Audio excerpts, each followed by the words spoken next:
Mystics explain the significance of oil, which is the key emphasis as well in the menorah in the temple. The Talmud says, the verse says that you shall light a eternal flame ner tamid, and should be made out of pressed olive oil, shemen zayizach, pure olive oil, with the emphasis that it be pressed. And of course, all oil that comes from olives has to be pressed.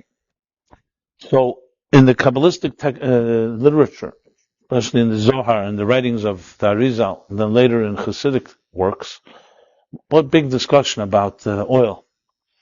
And as well in context, for instance, we're talking about it in comparison to wine, and in comparison to water, and all different other liquids and foods that we consume. So as the mystics map it out, they look at the whole universe in a very unified way, that each component of existence is symbolic, or actually you can say an embodiment of spiritual energy. And the different ways we process different types of foods and drinks are part of a spiritual process that manifests itself in physical terms. So the way they would say it is that in existence you'll find things that are, call them conscious experiences, and there are things called unconscious experiences. To put it in more layman's terms, there are things that we see on the surface, and there are things that are beneath the surface. Now today, in a highly scientific world in which we live, it's increasingly obvious, and don't need to make a case, and definitely does not require faith, to know that the most important forces that shape existence are invisible to the eye. Whether it's in the human body and the level of the cell, our human cells, or chromosomes, or genes, or DNA. These are all invisible forces, or microscopic elements that shape everything. Or in the larger universe, be called microscopic, would be the idea of subatomic particles that are really the building blocks of existence, that in turn join together and turn into atoms, and atoms turn into molecules, and molecules into elements, and elements into all the phenomena, and all the objects, and all the experiences we have in life are a combination of some configuration of these similar forces. Now there's still the elusive search for the unified field principle that Einstein, till his last day, could not discover, remains a mystery, but scientists would say we have it down to a few basic laws. So as diverse and as multifarious and the universe may be, billions and billions, if not trillions and trillions of components, there are a few basic laws that unify them all, a few simple components that just are different combinations. In the computer world, in technology, it's called zeros and ones. So zeros and ones, just combine them in different fashions, and that you have all basic programming language. So when you see an A or a B on your computer screen, or on your mobile phone, you're not seeing a physical A or a B. Once upon a time when we used typewriters, you typed an A. It was an A. Even that, one could argue, is just to the naked eye. But I remember the first time that we called it cold press. Those used to be called, the reason they called typesetting, because actually there was setting type once upon a time. Many of you have ever seen a linotype? Everybody's too young to have seen a linotype. Well, I had seen a linotype. My father was a journalist, and I remember visiting him in the newspaper. The good old days, how it was done. When I say good old days, we're talking about the early 80s, in the 70s. There was this big machine. I can't even describe it. It looked like like from the Middle Ages. And with a keyboard attached to this big bag, and there was a big vat of lead, boiling lead, with a hard piece of, like a bar of lead dropping in. And the typesetter would type letters, and these were engraved in lines of type, of lead, whatever words. So it was actually typed. Every line in the newspaper was typed physically. And then the typesetters, they would take these type, and they would read them backwards and learn them out in a mold, then add a picture, and that became a page in a newspaper. Once it was proofread and so on and corrected, it would be put under a printing press, ink would go over it, and newspapers would print. I don't know if I gave an accurate description, but that was more or less it. So I remember the first time it was computerized, a typesetter I knew, he said to me, I don't trust computers. What's going on? Is there a little man inside the computer that's doing the typing now? Because for people who were very much involved in it, cannot understand how letters are being produced. And the truth is, we all really don't know how they're produced. They're just produced. We know they are. Because in some way we figured out how all this whole process can be digitalized. And once it's digitalized, so what you see as a letter A is it's just an image of an A. So, but make believe all of existence maybe is that same thing.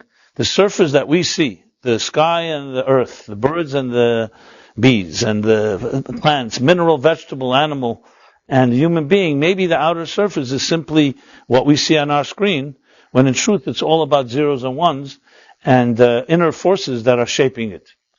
And this isn't such a wild concept, because it's exactly the way the mystics have always described existence. That existence is simply the outer expression of inner sublime and spiritual forces that when they're mixed and combined in particular formulas create what we see. To just give an example that everyone can relate to. When a person cries, hopefully tears of joy, and tears come out of your eyes, so no one in their right mind would say that first you cry and then you feel sad or happy. First you have a feeling. Now a feeling cannot be quantified in physical terms. What does a feeling look like? You only know what it feels like.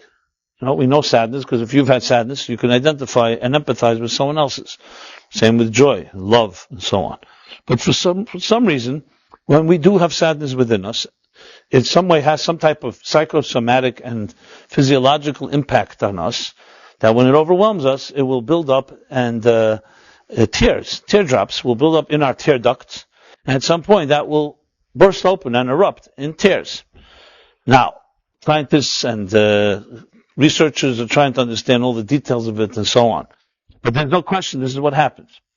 So it's not a far jump to say maybe all of existence works this way. When it rains outside, so yes, a weather report will tell you take an umbrella or a raincoat. A meteorologist will give you all the weather patterns and the pressure systems and the highs and the lows. And for some reason there's people very interested in it. That's why you have it every newscast, and then you have the Weather Channel 24. I guess it gives people a sense of control, or they think like they know what's going on behind the scenes.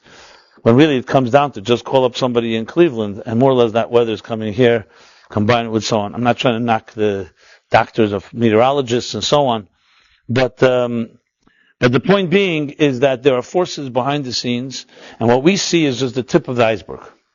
So when you look into the Kabbalistic writings and Hasidic writings, that's exactly how they describe existence. If you really understand something, you cannot define it by its surface. You have to understand the forces that shape it.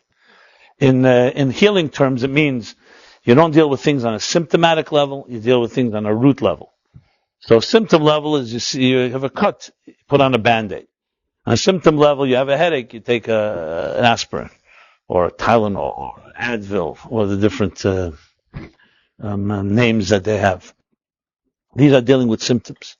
And roots is dealing to the core issue, what's causing it to be that way. So when it comes to superficial matters that don't really go deep, okay, fine, so you deal with something on a surface level, not so bad. But when you're dealing with core issues, important issues, like relationships, why is my relationship not working? Why am I having difficulty finding a long-term, committed, trusting relationship? Or with anger issues, or with just our general emotional vulnerabilities and fears and so on. There, in most cases, surface solutions don't really work because it's all being driven by inner forces that are I would say, in most cases, invisible to us. So basically, we don't even know what the forces are shaping us. It's just like you would say a volcano and an earthquake are unpredictable because the forces that the pressures that build up are hard to really analyze. And even with all our modern tools and geological knowledge and so on, still an earthquake is impossible to predict. There's odds, once every 20 years, once every this year, there are faults, but you really cannot know because the forces under the earth are mysterious. And with all the gauges and so on, it's very hard to know and predict when it's going to be the next earthquake or the next volcano or so on and so forth. So how much more so with a human being who's far more volatile, and we have far more moods than nature does, and we also screw ourselves up far more. Nature has its own way of balance. Human beings, there's a lot of human error involved. And human error just complicates all matters. So to understand the unconscious is really to understand everything. It's to understand what shapes you, who you are, how you react, how you make decisions and choices, how you deal with confrontation, how you deal with relationships, and so on. Everything, literally everything. Everything is shaped by forces that are visible to us. So I would say it would be quite invaluable, to have a peek and be able to map. If one could map the unconscious, it would have a tremendous new way of looking at yourself and at other people. Because you'd have a map that is defining not just the symptoms, but also what drives and helps us understand those inner forces that shape everything else. So we're going to talk about that. Now, you may ask, how do I know about this more than, let's say, anyone? If we all are blinded to the unconscious, so where do I get this inside information from? Well, there's two ways. One we'll call experiential, and one we'll call from sources. One of the things that struck me as a younger man many years ago, when I began to explore my own Jewish roots and Jewish scholarship, maybe one of the biggest things that struck me above all that resonated was when I began to read some texts, Kabbalistic and Hasidic texts that mapped the unconscious. So I wasn't so taken by the fact that they're mapping it, because there are many books out there, including Far Eastern disciplines, as well as psychological, that some of them do a very good job of understanding deeper forces. Well, many good books have been written about this. And you have romantics and poets and novelists and artists that have all tried to capture in some way the inner forces. That's really what actually all art is, all music is really doing that. Trying to get beneath the veneer, beneath the routine, and try to understand or touch a part of ourselves that is invisible. But what struck me most was not the attempt, was that the resonance of it. You know, when you hear a song and it touches you, you don't need scientific proof that it's touching you. It just doesn't. And when you hear a story or you hear an insight that resonates within, and you know in your deepest gut is true, because you wonder, how do they know that about me? These are the things I began to recognize. And after a while, studying more, I realized it wasn't a fluke, that consistently there was this map that actually describes you better than you ever can describe yourself. It's very hard to deny certain truth to that. So I'm not here to prove it empirically and with scientific proof. That's why I call it experience. Experience is that when something resonates and then it works in your life, frankly, that's a pretty good, that's pretty good for me at least. You know, someone said to you, look, I want to prove to you that music touches you, and they'll hook you up to all kinds of monitors and take your pulse and your heartbeat, and then show you, here's what happened to your brain waves and your heart waves when you heard music, and you suddenly see how it all becomes stimulated. So, now it proves that it touched me? No, who really cares? That may be good for a laboratory. If it touched you, you'll know it touched you. You don't need any monitors. On the other hand, if someone shows you on all the monitors that it's supposed to have touched you and you didn't feel anything, what value does that have? So obviously we all can be manipulated, and obviously we can all be susceptible to certain things, but if you use your mind and discretion, and you are skeptical, and you look at something, and time and again it proves itself in its resonating truths, it's something worthwhile looking at. So I'm not suggesting here that anybody has to take anything at face value. I challenge you to do exactly what I do. You can look it up in the sources. But I will share some of what I've learned, which I really do every week here, but here I'm being more specific and going straight into describing what the unconscious looks like. Now, the second point I wanted to make, which was more the experiential, besides the resonance I mentioned, is, you know, how can you describe something that's fundamentally invisible? Now, this question actually was posed not to mystics or to religious spiritualists or to people of faith. It was actually posed to one of the great physicists of the 20th century, early 20th century, and the challenge was that you scientists, especially the quantum mechanics, the quantum scientists of the modern physics, the new physics called quantum mechanics, were coming up with all kinds of bizarre, literally bizarre conclusions that at the time were completely weird. They're still weird. But at this point, no one can deny them because they've been replicated so many times that it's impossible to deny. But if you did not know that, you'd think they're completely crazy. That concepts that were literally wiping out hundreds and hundreds, if not thousands of years of scientific theory. Just to use the most basic example, in quantum mechanics, everything is in a state of probability. Nothing is definite. Called indeterministic. This was anathema to anything that was scientific. Science, especially after Newton, was always based on absolute prediction. They call the billiard ball effect. You hit a billiard ball in a certain angle, with a certain strength, it will always, 100% of the time, will have this reaction. Action, reaction. You throw up a ball, it'll come down. Unless, of course, the environment changes. But with the same conditions, it will always have the exact results. This is the foundation of science. Predictability. Obviously, you have to replicate it again and again and then until you can say, absolutely, I will throw up a ball right now, it will always fall, without exception. And that held up. Whether it was due to the theory of gravity or other theories. But bottom line was, that was definitely an empirical fact. You throw something up, an object, unless it's lighter than air, it will always come down. Suddenly in quantum mechanics, all this was upset, that there's a state of probability and you cannot predict. Different conditions, you can never know, or the way Heisenberg's uncertainty principle. That's what it's called, an uncertainty principle. Tell me what that means. That itself seems like a contradiction of terms. How could something uncertain be a principle? But it's called an uncertainty principle because it's proven time and again that you can never know the position and the velocity of an atom. Which is strange. What do you mean? Why can't you know the position? Like say a car is driving down the street. You know its position, you know its velocity. How could you say that's impossible to know?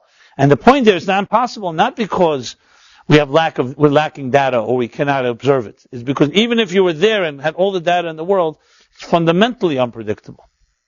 These ideas were completely bizarre. Einstein rejected them outright as seeing what he called spooky physics. He used the expression, God doesn't play dice with the universe. To which Niels Bohr, another Jew, responded to him and said, don't tell God what to do.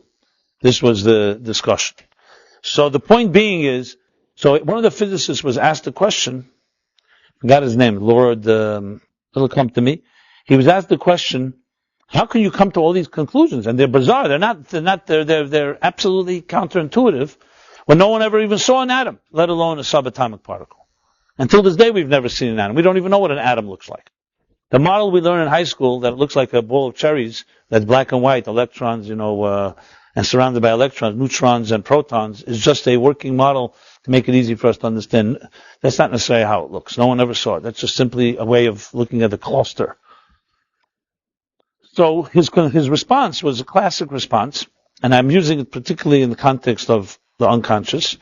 His answer was, with an analogy, he gave an analogy of a fisherman who spread his net across all the seas, and he was going to gather fish of all types and shapes and colors, and then document them, and have this type of,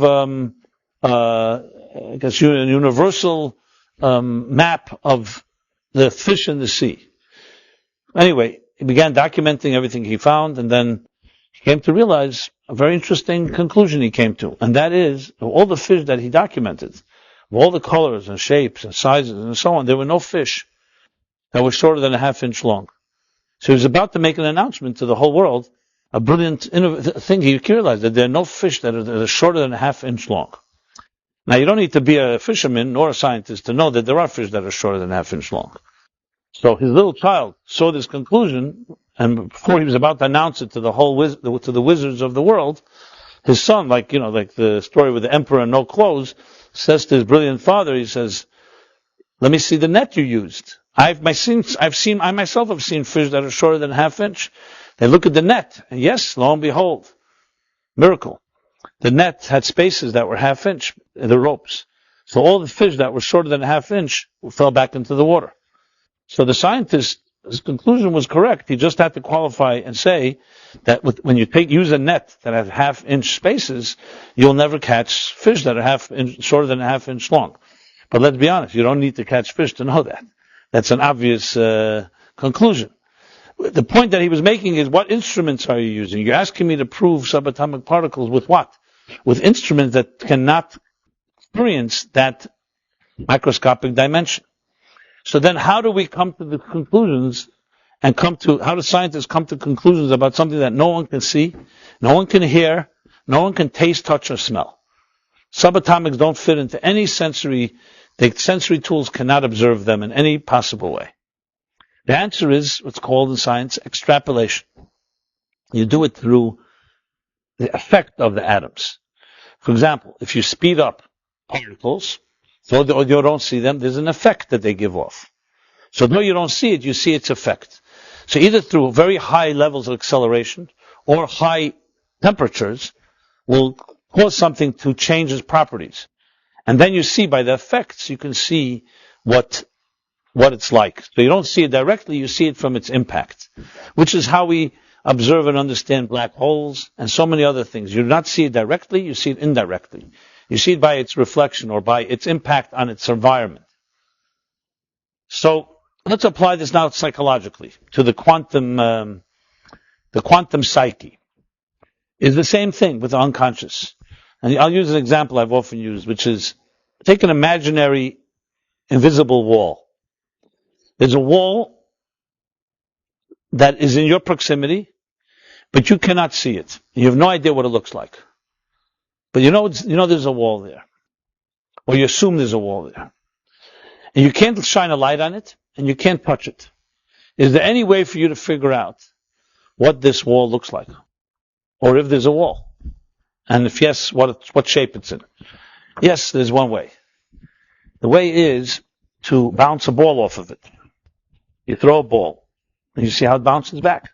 So you're not going to see the wall, but you'll see how it bounces back. If it bounces back, you know there's something there, number one.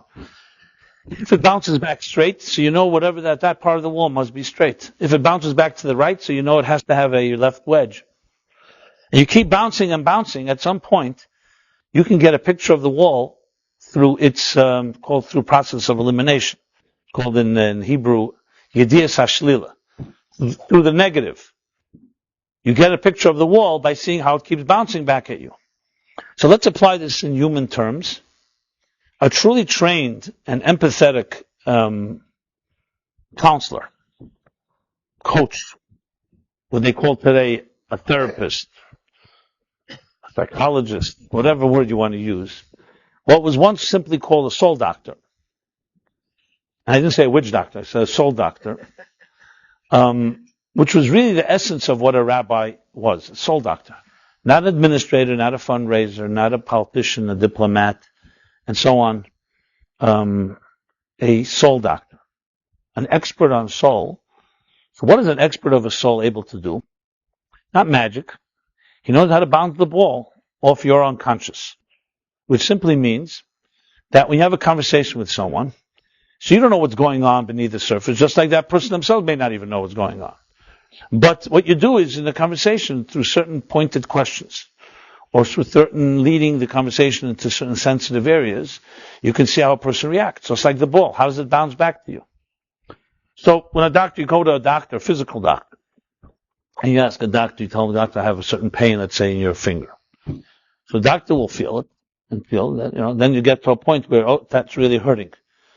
And it gets closer to the more sensitive and tender point, you know that there's something going on. So a doctor who's trained can then isolate and eliminate the causes by what he feels. But he doesn't see what's going on beneath there, just like you don't see it. But because he's trained, he understands from the symptoms. So if you touch a place and you really jump back, you know that's the problem. Same thing as psychologically. When you speak to someone and you go to a certain area and they want to avoid it, they don't want to speak about it, that's because it's a tender place. So obviously a sensitive soul doctor is not going to go on a all-out assault and just to hurt someone or to just go to a place a person doesn't want to talk about, but you've identified by what people avoid, you learn more than by what people want to talk about. So interestingly, a really trained person doesn't learn by what you say, they learn by what you don't say, much more than what you say.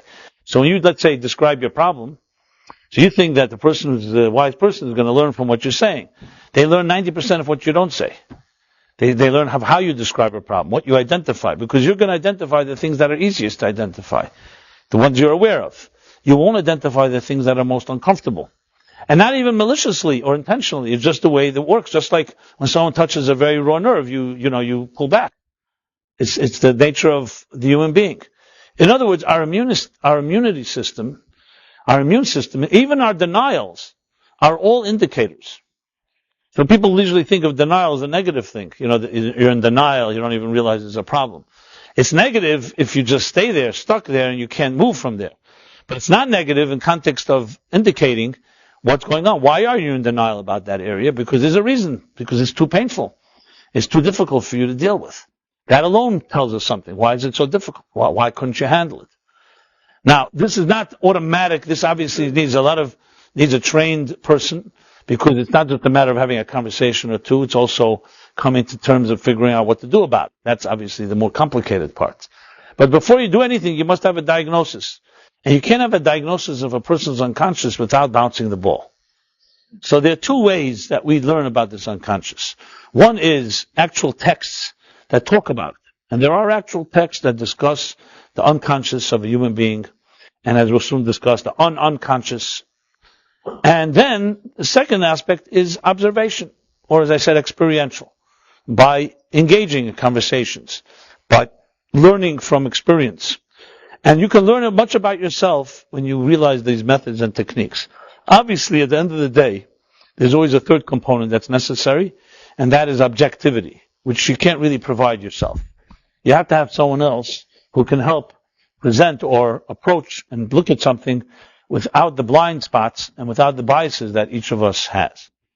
So with that being said as an introduction, what it really requires, therefore, to really get to understand oneself or someone else is realizing how little we understand. Realizing that generally our perspectives are about the conscious. We do not really know how to relate to the unconscious. The unconscious is really out of our control, which is the first problem, because therefore, there are things that how you react to certain things are completely beyond your control, because it just become the way you do things. Why is it, for example, somebody presses your buttons and provokes you? Some of us will lose it, and others don't lose it. Are we just wired differently? Some of us have to deal with anger issues, uncontrollable anger issues. So, doesn't mean all the time, but unpredictably at certain points, people just have that way of reacting with a tantrum, with anger. Well, everybody's got their so-called quirks, but some can also be very destructive. In most cases, unless you've done damage, unless real damage has been done and you've been forced to do something about your issues, or you've hit rock bottom, most of us just live with it. And either we brush it off and ignore it, or we hope it doesn't pop up again, or whatever else. There are all other ways we cope, or we have all our coping mechanisms. Or some of us are what's called functional addicts. We learn to function even with our stuff, and we just manage. Is that a ticking time bomb? Probably. But for many of us, it's like the known evil is better than the unknown, so I'll stay with the stuff that, as long as it's not destroying the whole world, unless I don't have to deal with it, I'm not going to deal with it. Now, I can't go ahead and profile everybody, because we're sitting in a room here with many different people. Everyone's got their level of awareness and their issues. Some of us have worked things through more than others. So I'm speaking obviously in more general terms, but I believe, not in general and completely, that some things that can be applied to each of us individually. So the motivation to want to dig and understand yourself better on that unconscious level, or to understand someone else that you love or someone you care about on that level, is a key component. If you have no motivation, if you think your life is working on the surface level, on the conscious level, all is fine and good, very difficult, and I would not recommend anybody to go force someone to enter into their so-called unconscious state. But most people who are somewhat self-aware, and especially if they have a measure of honesty or integrity, and do always feel they want to grow, they're never self-satisfied with saying, I'm just content, everything is great. People like that usually are looking to dig deeper. Not to cause trouble, but simply to search for deeper truths in their relationships, deeper truths with themselves, and so on. But I have to again state, there are many, and I'm sure all of us are guilty of this at some times, that we're self-delusional. Or we minimize. Or we lie to ourselves. We deceive ourselves. And I'm not saying this as a critique, it's just a matter of self-awareness. If you're really in a place where you're trapped in that type of self-preservation or whatever you want to call it, contentment and self-interest that is driving your life, then most likely that you're not really going to be receptive and open to digging deeper into what's beneath the surface. Because why would you? If your comfort zone is strong enough, why would you? Is it hot in here? Or just that, since I'm talking about the unconscious, getting hot under the collar? I just want to know. Yeah, maybe we could turn off the heat or something. Huh? Okay. Yeah. Yeah. I know sometimes I said the topic. They say if it's hot in the kitchen, get out, right? Okay. So, no. I'm talking a whole class here how everything's under control. You tell me it's not in our control. That's what I'm saying. Okay.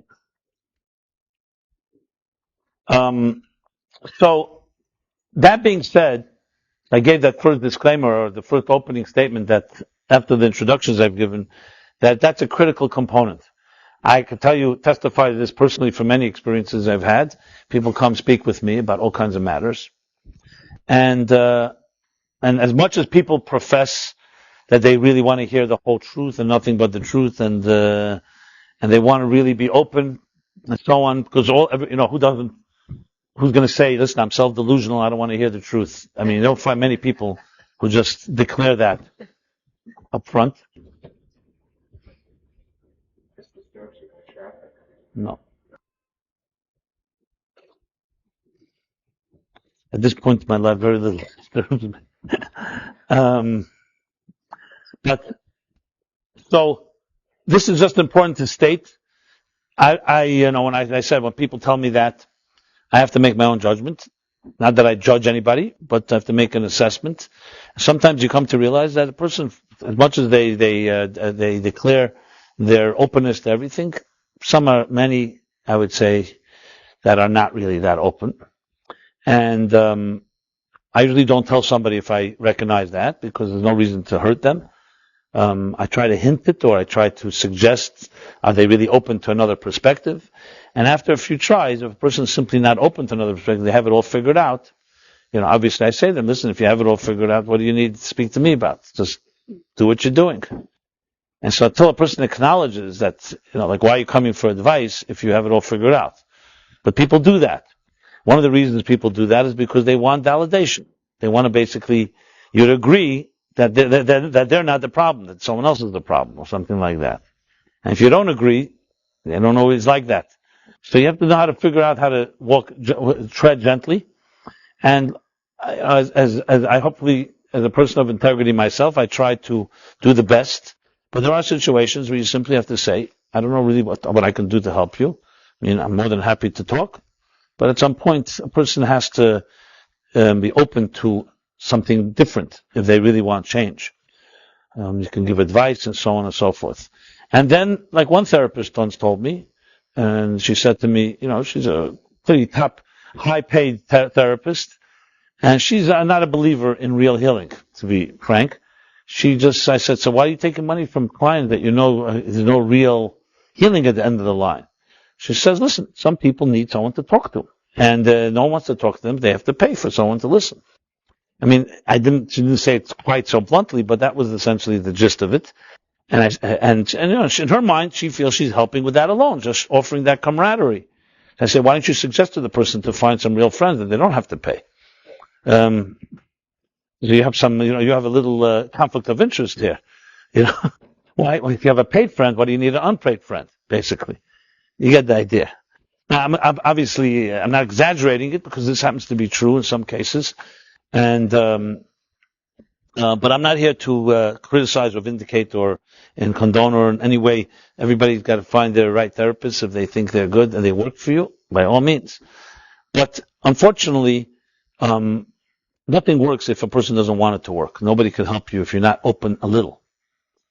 total closed, and you expect someone else is going to open you up, it doesn't work. It's definitely not sustainable. So the challenge, of course, in all this type of discussions is that people like to talk about the exotic. Can't tell you how many people have asked me in my lifetime to help them discover their previous lives and reincarnations and dreams and interpretations of all the invisible forces. And there's no question, and especially in Jewish mysticism, there's volumes on these topics. So it's like the Judaism doesn't have what to say about it. But there's one key foundational principle that comes before all these books, and anyone reading these books knows this, that unless a person is ready to be responsible for their lives and act on that, all this exotica just feeds into sensationalism, and it almost becomes a scapegoat and a crutch. Because if I could find my previous life, then it'll enlighten me. I'll really know what my issues are. Like one great mystic and Rebbe told somebody who asked him to interpret dreams, and we know there are dreams interpreted in the Bible, in this week's chapters about Joseph and so on. He said, it's hard enough for me to figure out what to do while we're awake before we get to our dreams. So let's first figure out what to do when we're awake. And as they say with real Kabbalists, they say in Kabbalah, they say those that know don't say, and those that say don't know. What do you think about that? Which really basically disqualifies anything I'm going to say now, because if I say, just put myself in a trap. But there's a third dimension. When I say that those that say don't know and those that know don't say, those that know don't say everything. They say what needs to be said, and those that know how to hear and understand it will understand it, and those that don't won't get it. That's how it works. That's how I've seen. So the greatest Kabbalists I've seen in my life, not that there were many, were always very discreet people. They were not into sensationalism. They definitely didn't do magic tricks. And they did not feed into people's need for sensationalism or for exotic and for the mysteries. People that would not talk about mysteries are the people who you can trust with mystery, because mystery is meant to remain a mystery. That's why it's a mystery. The question is, how do you access it in a way that makes you a more responsible human being? So this is not about like, okay, let's get now, I'm great, we'll sign up, we're going to go for a trip into the unconscious, and then it's going to be like, amusement park, a psychedelic experience or whatever, and let's look forward. Trust me, you probably don't want to go for a trip into your unconscious. Not exactly so pleasant. So there's a reason it's meant to be unconscious. It's meant to remain there. When Moses, is the sound working? When Moses asks God, show me your...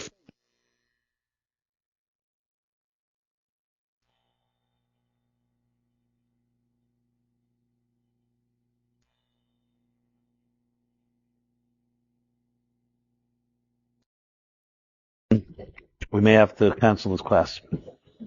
Like lightning. So, what was I just saying? So when Moses asked God to see the face, God says, no man can see my face, no human being can see my face and live. So without going into a long discussion on this, clearly right there means that Moses was asking, and God was saying, because certain things you can only see by not looking. That's the bottom line. And unconscious always will remain unconscious. Just like subatomic particles will always remain in a probability state. That's the way they should be, and that's where they have to be.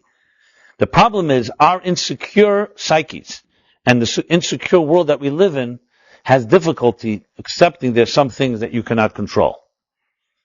See, the greatest people in life were the people who celebrated their vulnerability and not afraid to not be in control of certain things. Love is not in your control.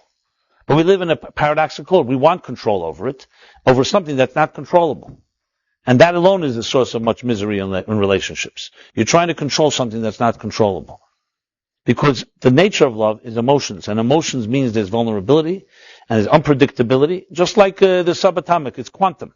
Love is quantum state, not Newtonian physics. It's quantum-like physics, if you want to put it that way.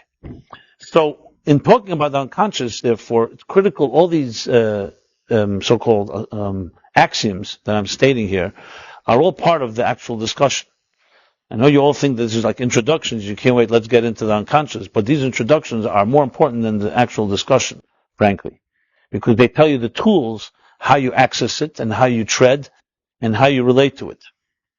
So with that being said, so what do we know about the unconscious? Their entire volumes, as I said, discuss it.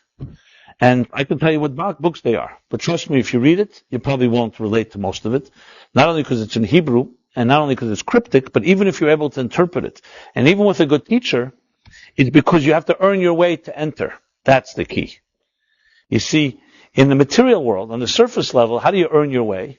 It's usually with money, with connections, status, favors, and so on. That's how you get into places, right? In the spiritual worlds, in the unconscious world, you don't get in with all those. Those things don't help. No money in the world. No connections. No status is going to help. There are tools how you get in, but the tools are tools that are ones that we have to cultivate. These include integrity. Okay? Integrity you can't purchase. They include true love and empathy. They include selflessness. They include effort. They include respect and awe of something that's not in your control. And if you think you can control it, it will always remain elusive to you.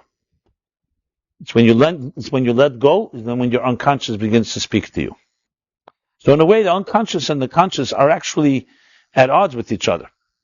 Because if it's revealable and controllable on a conscious level, it's not the unconscious at work. The unconscious does not work by the same terms and rules as the conscious world does. Yet it shapes everything that's on this conscious world. Like I said before about subatomic particles. There was a book a few years ago that said the most reliable machine on Earth is based on the uncertainty and improbability principles of quantum mechanics. The machine is called a computer. Computer is completely reliable, or else we wouldn't be buying it. It means you can always get the same results on your calculator, and your emails, and your lists, and everything you have is consistent. Yet the computer is based on quantum technology. Technologies that are based on uncertainty. So that means, it's strangely, uncertain principles are what create certainty. Now, I know that may be hard to understand how that's possible, but that part of also entering into this world is realizing that paradoxes are not a problem. You see, paradoxes disturb us because we live in a conscious world of logic.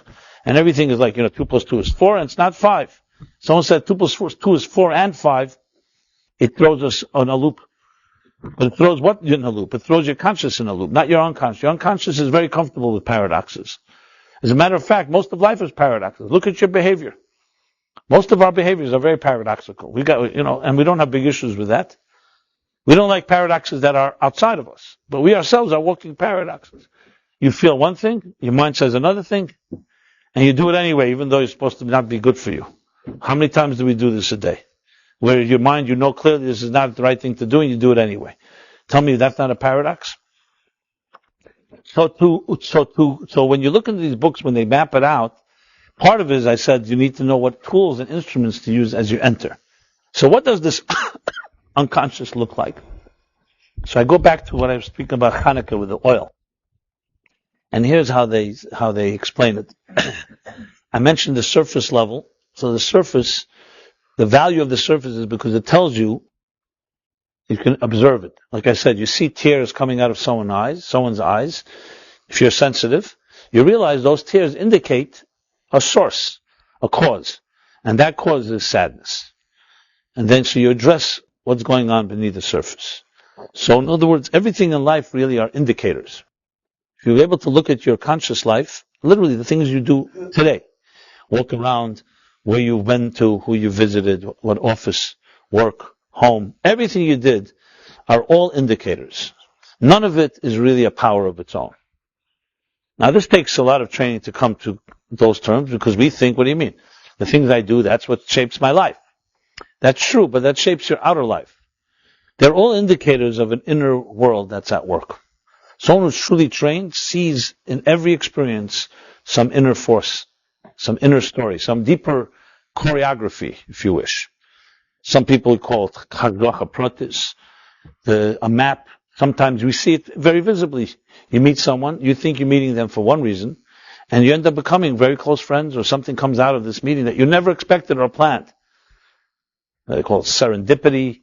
There's all kinds of interesting words that are used. But they all indicate that there's something more than what meets the eye. But the challenge to get there is, as I said, is control, insecurity. We want a plan. We want to figure it out. And I'm not suggesting you shouldn't have a plan for your life. But if your plans lock you in, and you're totally airtight, you're never going to be able to see the inner forces at work. Until sometimes, as I said earlier, when things break and things aren't working, then you got no choice. Then you have to go beyond your so-called script. So in describing what's beneath the surface, the way the mystics put it is they say there's two levels, generally two levels. Its truth is there's infinite levels, but two general levels. One is called the unconscious. Not really the word used in Hebrew. The word used in Hebrew actually is the secret dimension, the hidden dimension. And then there's a thing called the hidden of the hidden. So Razin and Razir the Razin. There's the hidden and there's the hidden within the hidden. And these aren't just two levels of hidden, these are actually two fundamentally, qualitatively different levels. So let's just use an example. We'll use an example of our own physical beings. So you have, for example, let's start with the mind. The mind. You have an idea that comes into your mind thousands of times a day. So it's very hard to even retrace the steps of where an idea comes from. Because by the time it enters into you, you're now you're aware of it. So a second or a moment before, you weren't aware of it. So that spark that's sometimes described like a flash or a spark of an idea, where does it come from? Now we know our minds have more than one idea in it. Your mind right now is storing probably millions of ideas. There's a collective amount of knowledge and experiences that you contain within you. Many things you just take for granted. You learned the ABC years ago. It's just inside of you. When you speak a word, you're basically using ABC without even thinking. Automatically, you're accessing your, let's call it your hard drive, which is in most cases invisible. And when you access it right now, and I say the word 2 + 2 = 4, or when it's night, it's dark outside, and when the day sun comes, when the dawn breaks, it gets light, just using just a simple thing. What you're doing is retrieving into your conscious mind something that is lying there, sitting there, but you're not aware of it, not conscious. So that would be called the hidden. But it's not really hidden, because it's accessible. Someone just has to spark it. It's accessible all the time. I'll give you, let's say, a riddle or a problem. So whether it's a mathematical riddle or it's a different type of question, you're going to go into your memory banks and try to answer it. Either you'll have an answer, you won't have an answer. But if you have an answer, it's going to be somewhere that was stored earlier. It's not like you're going to come up with it now. And all you did was retrieve it. So there's a whole, let's call it body of knowledge. I'm using the mind as an example. That's inside of your brain right now. That is hidden for all practical purposes, but not impossible to retrieve. The same thing is on the emotional level. Feelings that are also stored within us. And we will react. We may not react right now because you don't have the situation. But if, let's say, something that usually attracts you or usually repulses you and suddenly you see it, you're going to have that reaction. Because it's already embedded in you, the memory of those feelings, and you just need a catalyst to bring it out. So that would be called, I don't know if I don't like to use the word unconscious because I don't want to confuse it with unconscious that many of us are familiar with, whether through Freudian psychology or the whole discussion between subconscious and unconscious. So I'm using my own terms. So forget about the word unconscious purely, the semantics of it. Just think of it, let's call it a hidden state that is not as non-conscious. But it's clearly there, and it's just a matter of retrieving it. So to use the example of a computer, yes, you have a hard drive. The hard drive has a lot of files on it. You don't access all the files all the time. Once in a while, you press in here, you know it's there. You may even forget that it's there, but it's still there. So there's also levels, the things you remember, things you don't remember. But then there's a whole other qualitative state. And that's really where it gets, obviously far more complicated. And that's what we call the unconscious, which is the secret, the hidden within the hidden. And that's things that may not even be on your hard drive, so to speak. You may not even, in other words, even if you look for it and search for it, it's not retrievable, but it's still inside of you somewhere. And those are the things that obviously are the biggest shapers because they're the ones that are completely beyond our grasp. So when they explain it, they explain that wine that comes out of a grape is considered to be the first level of the hidden, and the oil that comes out of an olive is considered to be the second level of hidden. It's far easier to get liquid out of a grape than it is out of an olive. That's why olives need olive presses. Now, grapes also have grape presses, but they're not with the same type of intensity.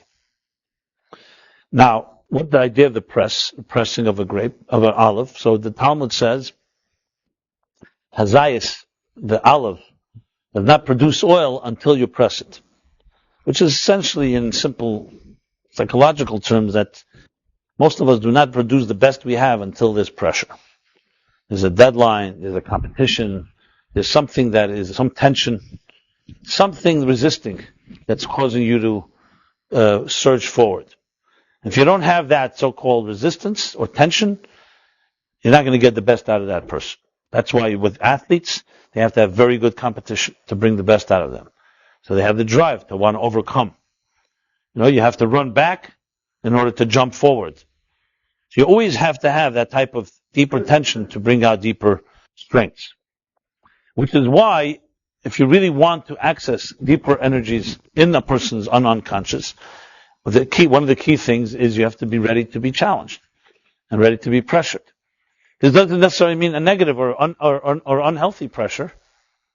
This is basically, you can impose upon yourself very healthy pressures. Whether you want to achieve something, you commit to something, and that forces you to, you have a deadline, you're responsible to someone else, you're accountable. So there are ways that we access those inner strengths. But once you get into that type of state, and I just gave the example of emotions or intellect, I'm going to use the example now across the board, what we call the 10 faculties of a human being. So the 10 faculties break into two groups, emotions and intellect. So there's the conscious intellect and there's the conscious emotions. So those are the things that you're very aware of and you experience in a very obvious way, in a very conscious way. Then there is the which is within your capacity to access and retrieve. It's just right now, it's not there. But that is definitely a deeper level, because that is usually where you're usually in a healthier level than you are in your conscious. And then there's the deepest level, what's called the core faculties. The core faculties are not even in the shape of a faculty. They're just think of it like, let's say you have a source of energy. And from the source, the source is the generator of energy. Then it transmits a general, how shall I put it? A general, emission. Maybe a good example would be sound. Let's use sound better than energy. So let's say you take a flute, so you have the flute you just blow through a flute without any intonations, you just get a flat sound. Then you use the holes and you cover them, then this sound begins to take on shape. Same thing when we speak. You can just make a sound like a voice, a sound that comes through your lungs, through the pressure, through your throat. But the sound doesn't have any shape and form. It requires what they call the heimatzoyes hapeh. Basically your lips, your teeth, your palate, your throat, that create the specific sounds of different letters. And when you combine them all, if your person, for example, has the ability, their mouth and all the 5 different gutturals are all intact, but there's no sound coming through, that would be like having a good flute, but there's no one blowing through it. On the other hand, if you have the sound and you don't have any type of, for example, of this, God forbid, damage to the palate or to the tongue or to other parts of your mouth or throat, it can affect your way of communicating. A lisp, or to the point where you don't even communicate at all. So when you say to a person, for example, has difficulty communicating, it's not the same like in school. We always had kids in class. Some were brilliant, but they were very shy. And they were misunderstood as being stupid by someone who was a misunderstander, someone who didn't get it. But in truth, what that was lacking was they didn't have the expression, but they had all the wisdom inside of them. Then there are people who have the gift of gab, and they can talk and talk and talk, but they have nothing to say. So you could have expression, but you don't have a lot of content. And often people are misdiagnosed completely based on very superficial analysis. So it's critical to understand, when you look at a person, to understand what is missing here. Is it the expression from the unconscious to the conscious? Is it something on the root level, the core level, that goes even before the actual sound? So you have really three levels to really talk about. One, going from the outside in. What you observe, that which is retrievable but not on the surface, and that which is not even retrievable, that is all the way in the core level. A true soul doctor is able to go through all these three levels. Many therapists can maybe get to the second level, and they're not able to go to the third level. Third level requires far more, not just wisdom, but requires far more, I would say, empathy. You have to really have a deep sincerity to be able to enter that place, because that place is not just accessible because you want to go there. It requires a very deep selflessness to allow that to emerge. For example, someone may say all the right things to you, but you still don't trust them. You ever have that? You meet somebody, they say everything right. On paper it sounds great, but you just you don't trust them. And not necessarily because you're a distrusting person and you don't trust anyone. There's something about them that you don't trust. What is it that you're getting? I mean, it could be wrong, but let's just say you're not wrong. What you're getting is that they're saying everything right in the conscious. They may even be saying things on the unconscious level that's accurate, but something that is undefinable rubs you wrong. Children sometimes sense it. They just sense something about a person that's not lovable. We remember as kids, there were the few ogres, a few of these the older people who kids just hated for no reason. It wasn't because they looked at those faces and they saw that I guess they saw these older people hating kids. So kids were scared of them. And these things are a very deep level. They're not unconscious levels, because a person could be smiling to you and doing everything right, and something rubs you wrong. So when you talk about the experience on the deeper levels of trust, there it's far more than just knowledge, far more than just a deeper understanding of human behavior. You're discussing now a level which is very, very hidden. So when you look, for example, at a flame that's burning, let's say we just learned Chanukah candles. So the flame is a wick that's absorbing, being fed, being nourished by oil. Okay, if you're using oil, if you use a candle, being nourished by oil. And that oil, as long as it lasts, this flame will burn. Now, if someone were to show you oil, someone were to show you fuel, and you never knew that this fuel can burn, would you ever imagine that it has power to burn? No. For all practical purposes, it looks like any other liquid. Well, how would you know? Unless you tested it, or unless someone told you. So, there you go. There you have something that, on the surface level, doesn't look like fuel at all. But when you do the right things, suddenly this thing becomes a fuel that can give off flame. So the question is, inside of ourselves, how much fuel do we have like that is completely unappreciated and inaccessible, because we don't even know it's fuel. We don't even know what it can yield. Well, all we have is what we see. You see somebody, you say, okay, here are their talents, the skills, here's their experience, here are the mistakes, the trial and error, the things we've done in life, our achievements, our failures, our accomplishments, and so on. So a good friend or a good mentor or a good counselor or a good coach or therapist could help a person dig a little deeper and realize that they have potentials that are inaccessible, that have not yet been accessible. But that's still retrievable, because it's not really fundamentally in a different realm. It's like, think of it like the difference between a hot coal, and what I just described as the fuel. A hot coal, when you look at it, you may not see any flame at all. It's white, it's just lying there quiet, looks dormant. When you blow on it, or you fan it, or you touch it, God forbid, you suddenly realize it's quite hot. And it could, so the flame is there, but it's in a concealed. That's considered to be what's called, in the Hasidic terminology, a helem sheyeshne b'mitzias. It means it's a concealment, but the concealment has substance. It's concealed from us, but it's not fundamentally concealed. But what about the coal before it was even lit? Or like the fuel before it was lit?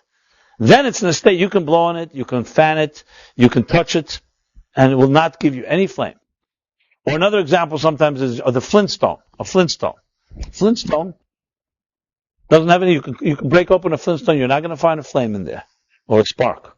But when you strike it with pressure, go back to the pressure, it can release a spark, and that can create a flame.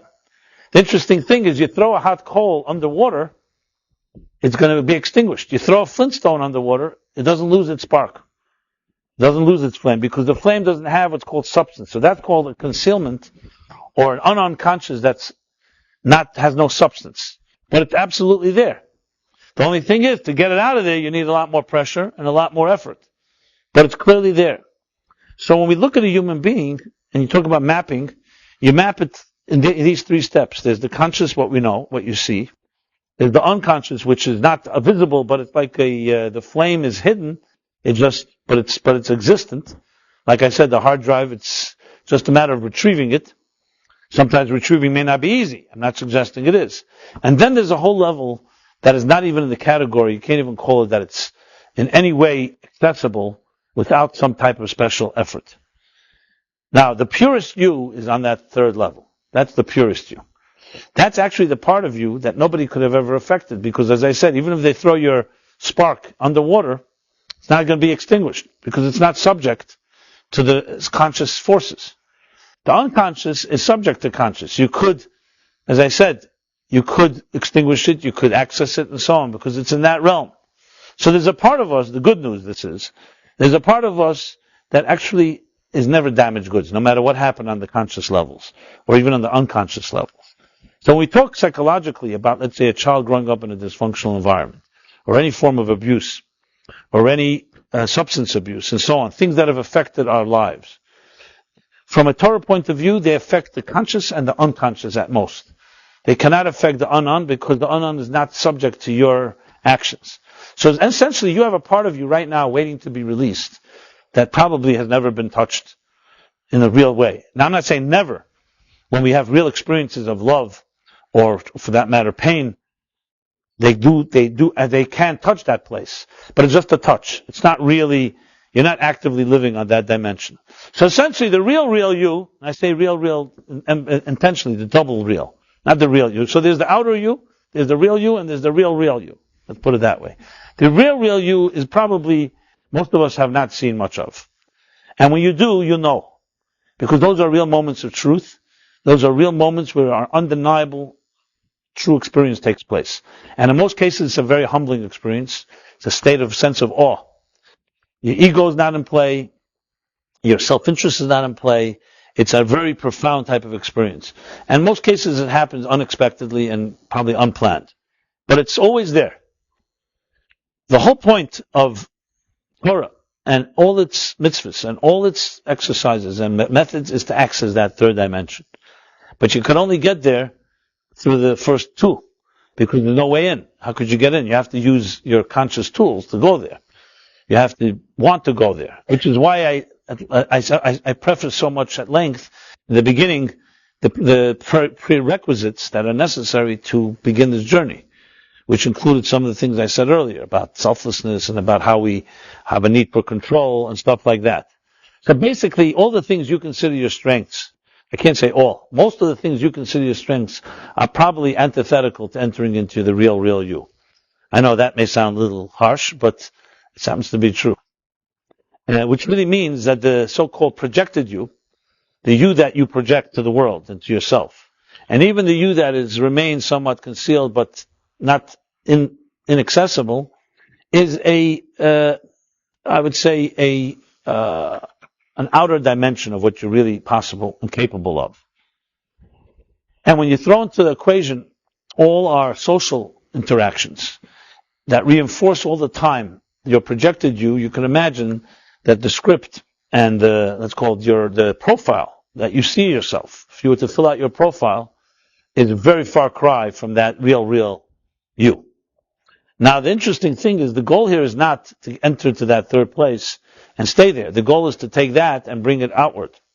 that the unconscious and the conscious should be informed by the real, central you. So, in mapping out what I said earlier, the unconscious, what they do is like this. What we do is like this. You take the faculties that you're aware of, and that's called Chochmah, Bina, Das, Chesed, Gvura, Teferes, Netzach, Chayid, Yesod, Malchus. I'm not going to spell them all out right now. If you're familiar with what I just said, great. Now I have spelled some of them out in the Omer book I've done. But essentially, it's the spectrum of conscious human experience. They break, as I said, into intellect. I will give you a short summary of them. Why not? But I don't want to go into the details of each one of them because that alone is a series of classes. So, your cognitive processing is three ways that you process, and in order. There are people who are great conceivers. They are innovative, creative. They come up with ideas all the time. There are others that are very good developers of ideas. You give them an idea and they can flesh it out like far better than the conceiver can.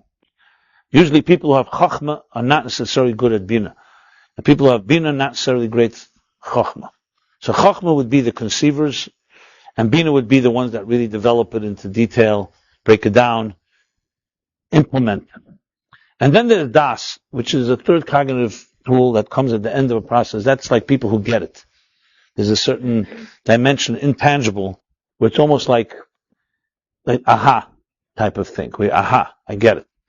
So it's not just understanding, and it's not just knowing. It's not just, it's not just understanding, not just comprehending. It's like a type of knowing. I know it to be true. And this is not intuition. It's a process that comes at the end of really studying something enough times until you come to really resonate. Resonance maybe be the right word.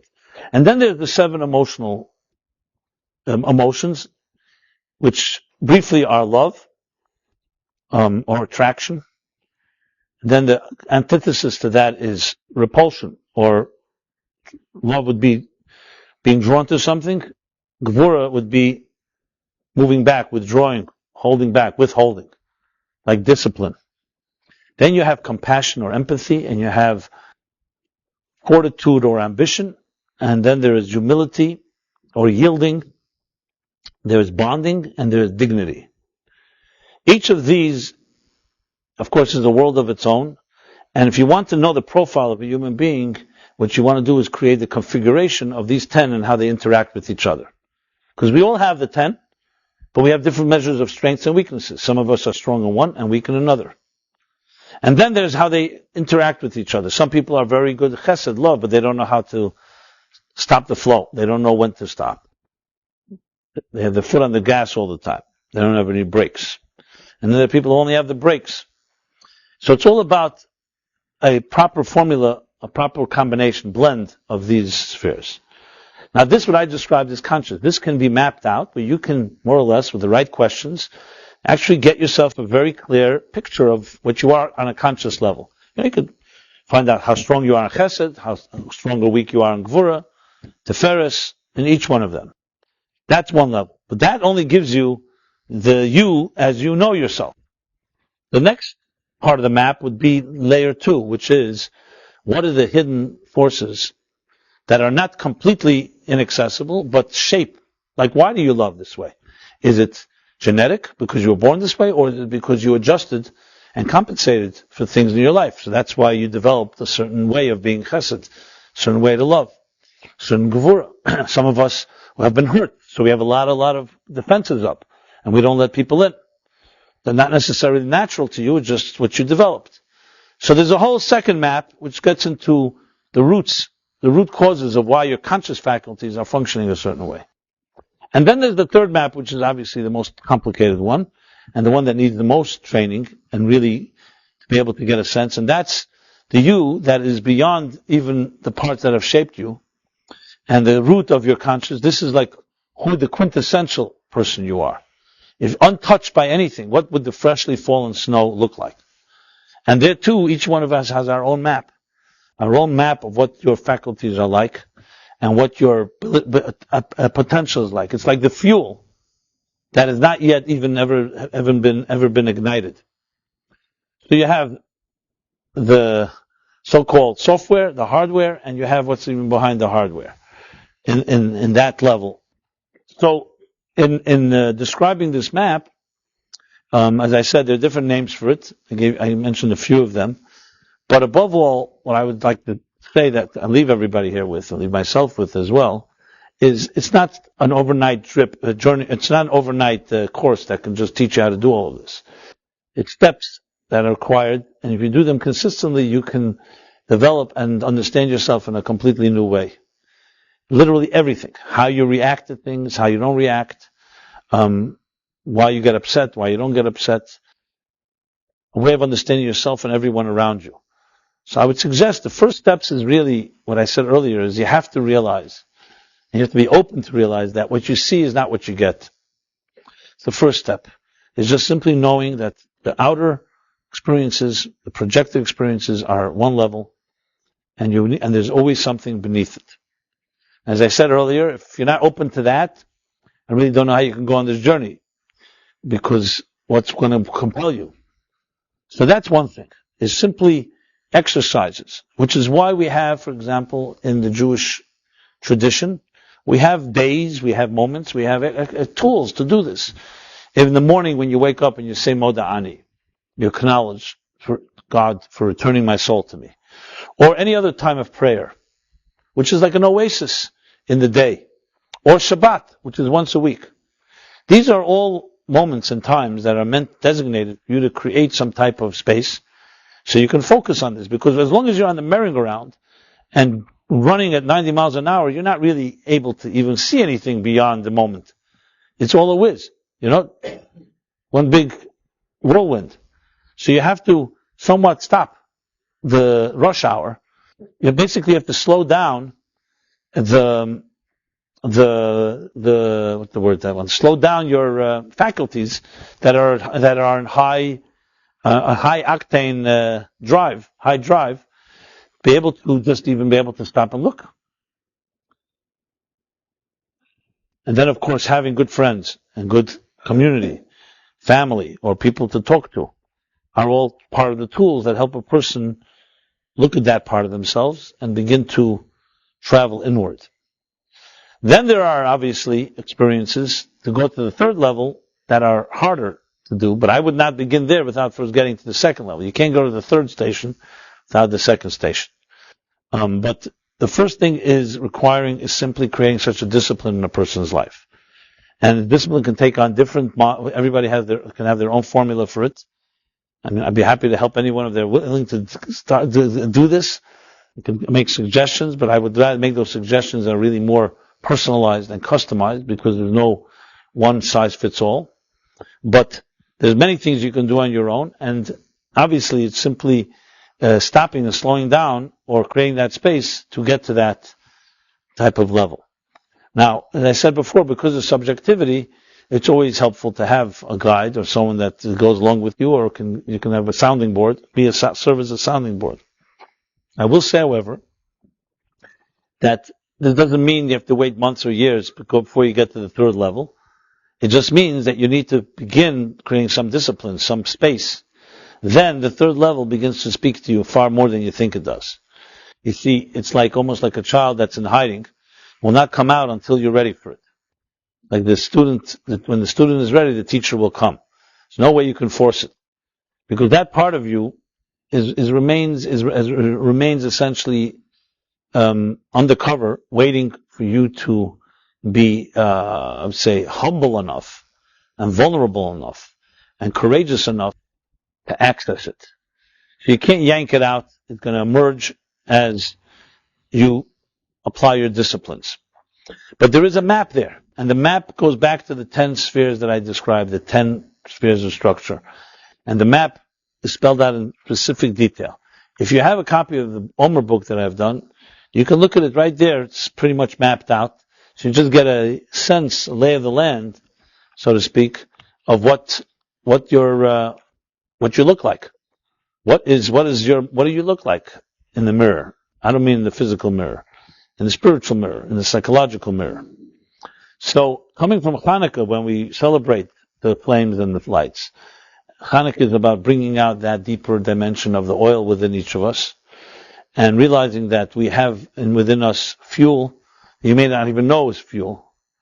Fuel can take on shape of many things. It can be positive experiences you've had, and even more so negative experiences, because negative experiences have taught you things that are a fuel to grow in the future. Like they say, Hazarim Bedima, when you plant, you sow with tears, you will then reap with joy. So sometimes the tears in our lives and the negative experiences actually are catalysts, are food, fuel, seeds fuel for growth. So whatever it is that you've gone through in your life is part of your journey. And when you look at it this way, then you're no victim of anything. Everything is part of accessing your third dimension, which then informs your second and your first. It's just a matter of sticking with it, being around people that encourage and give you confidence in this journey, because you're not going to get it from the street. You're not going to get it from people who are basically worshiping the surface level. And it's all about, as I said before, things that you can control, you can buy, status, and so on. Here the journey requires a whole new set of tools that are not those that are necessarily so valued in our world. So on that level, we're able to reach very pure experiences. I did want to make one mention before I conclude. And obviously, all of America is traumatized somewhat by what's happened in the Newtown, Connecticut. No matter who you are, whether you know these people or not, the fact is, when innocent young children are massacred like that, I don't think there's anybody that can be immune to that or desensitized, because it really doesn't matter you're liberal or conservative, whether you're a Republican or Democrat. Children are children, and that's like the place that we all believe should never be touched. We all know we're all going to grow into adults, but as long as you're an innocent child, so when you see something like that, of course, I can't see how it doesn't hurt us all. But there's enough pundits out there commenting on what has to be done to prevent things like this, whether it's mental health or gun control or all the other stuff. So there's enough others giving all kinds of thoughts. I just want to throw one thing in, which is connected to somewhat the theme I was discussing here. You see, children are the closest to the third dimension, because they're not tainted yet. They're not affected by other things. For example, just go over to a 3-year-old child and say, here's $1 million. What do you think the child's going to do? They probably will just ignore it. Well, for that matter, if it's $1 billion or $1 trillion, it wouldn't make a difference. What does that tell us? Who's closer to the truth, we or the child? Right? So most of us think, hey, the child's naive. They don't understand what the power of money is. I would say, I think it's healthy the child is that way. And the longer, the better. Not that money to me is not a blessing. You could do many good things. But there's something about children that is close to another reality that is completely almost impossible for us to relate to. The beautiful thing is we were all such children one day. So we see people torn away, their childhood is torn away by complete, I don't know what they've diagnosed this guy as being. Well, how could anybody just go into school and just shoot children point blank, not even, intentionally? It's as crazy as it gets. But, so of course our hearts go out to anyone that suffer, the families, they'll never be, their lives will never be the same.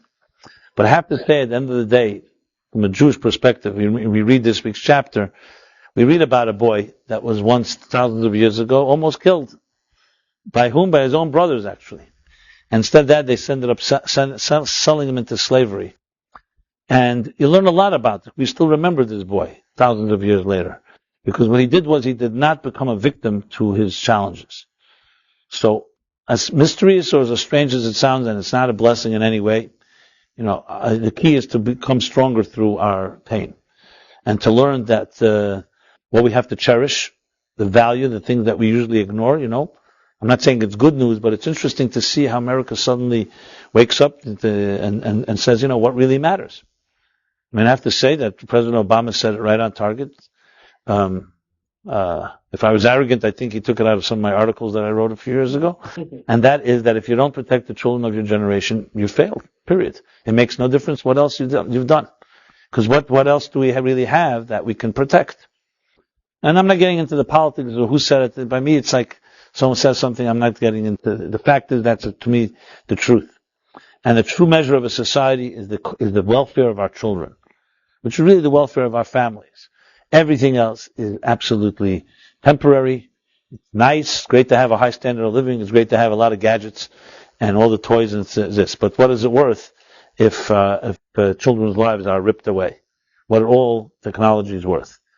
And I'm not saying this as a social critique. I'm just saying it as an opportunity to connect to some of what I was discussing before.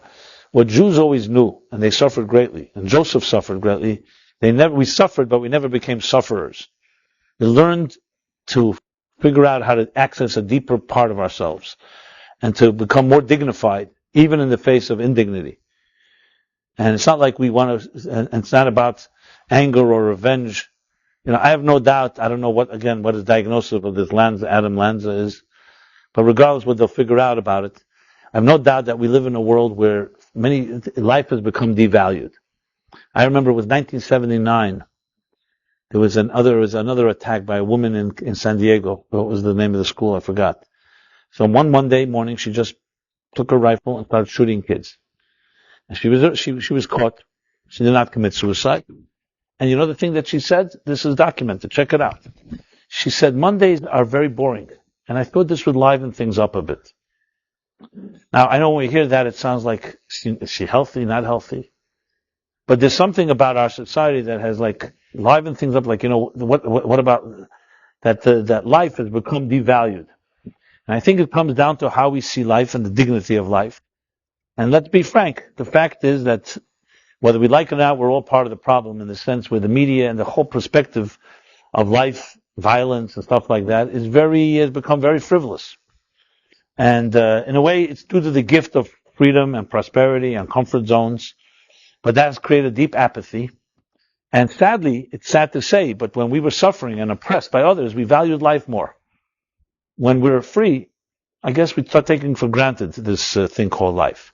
And I know that's not a short-term solution. Short-term solution, maybe you need to have an armed guard in every school, as frightening as that sounds. And we need to deal with gun control or other things. But those are ultimately short-term solutions. The longest-term solution is how we treat our own children, what love we give them, and how they treat life with dignity. I have no doubt that even though you cannot have a foolproof solution to all massacres and murders and so on, but the dignity of life was taught as the most greatest priority. And there's no question it would prevent quite a few murders. And I would say something even more. It's not just that not respecting someone else's life. I would say many of these people are able to take other lives because they don't respect their own lives. Life, period, has become somewhat of a negligible commodity. I know it sounds weird because we'd all do anything to save our lives. But think about it. There's something that has worn down, 7 billion people. How many of you think about how much bacteria are killed when you wake up in the morning? So if we're just evolved bacteria, okay, it's a big thing, a life here, a life there. I know it sounds obscene, but unfortunately, it's become part of reality that is a virtual reality. On television, the violence we see, death, people are shot. It has to desensitize us, even though it's just a movie, or just a film, or just a television show. But you see enough of it, and people pay to see it, and they are attracted to it. So there's something happening in our consciousness. Anyway, I just wanted to throw in a few words about it. I didn't want to ignore that either. But above all, the focus is not on the negative, but on the positive, which is we have to do everything possible. I wrote an article last year when Levi Kletsky, you remember, in our own little world, the Jewish world in Borough Park. Last year, this little boy tragically killed, not by a murderer, not by a fellow Jew who just decided to chop him up, and it shook everybody up till this day. The only good redeeming factor is that it has woken up the community to think about children more and molestation and all the other stuff. But I wrote down an article, I think I called it World War III. To me, the world war of our time is the war for our children. And it's a society that we have to begin to focus on it. Children are neglected. That's the bottom line. Even in families that have nannies and so on. That joke, but it's not such a joke, it's pretty tragic, where you have the story where this nursery school teacher realizes that one of the little kids is very clingy and seems to be very needy. So she decides, she's going to talk to the mother, woman to woman. She won't criticize her, but just tell the mother that maybe she should hug her child a little more and give her a little more love. TLC. So she sits down with her and tells the mother, I don't want to bring up a sensitive topic, but your little boy seems to be very needy, and I think I want to make a suggestion that he needs a little more love at home.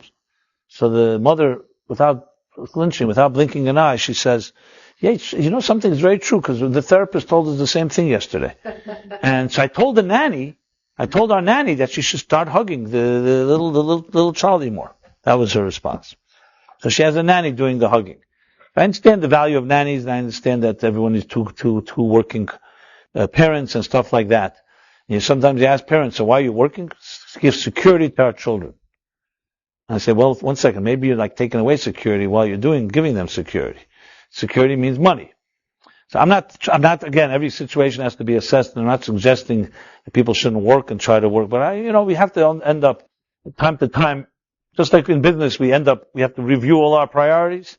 I think in our personal lives, we also good time to be a little accountable and review what are our priorities. Even if your life is working, it's always good to look at it all again. So the third dimension is yours for the taking, but you have to do some things. There's certain prices to pay, and I hope to continue to develop this theme further. I think this was a good introduction, or also some specifics, but I will address this more. If you want to learn more about this, so I do give this daily class in Ayin Bays, which is on YouTube channel. It's a little heavier stuff, but if you want a little journey into the unknown, it can be a good exercise. Try it out. I study in text, but I explain everything in English. And I could, if you send me an email, I'd be happy to refer you to some key classes that discuss more of the details of this unconscious and unconscious. So more to come. And as always, it's a pleasure to speak to you all and share. And hopefully we all can touch that third dimension each other, at least once in a while. And again, thank you, Mark, for dedicating the class to the birthday boy, to his third dimension. He's thanking you from that place. And blessings to everybody. And I want to say Philip back there will be giving his class tomorrow night about the third dimension as well, right? Okay. And now that you're all aware that there's this the real you, as soon as you're aware, I guarantee you it's going to start popping its head more, because it recognizes that you're aware of it. So everyone have a very pleasant week. We will be here next week as well. And please leave us your emails if you haven't done so. Any other announcements to make? Okay, that's good. Everyone have a very good week. Thank you so much.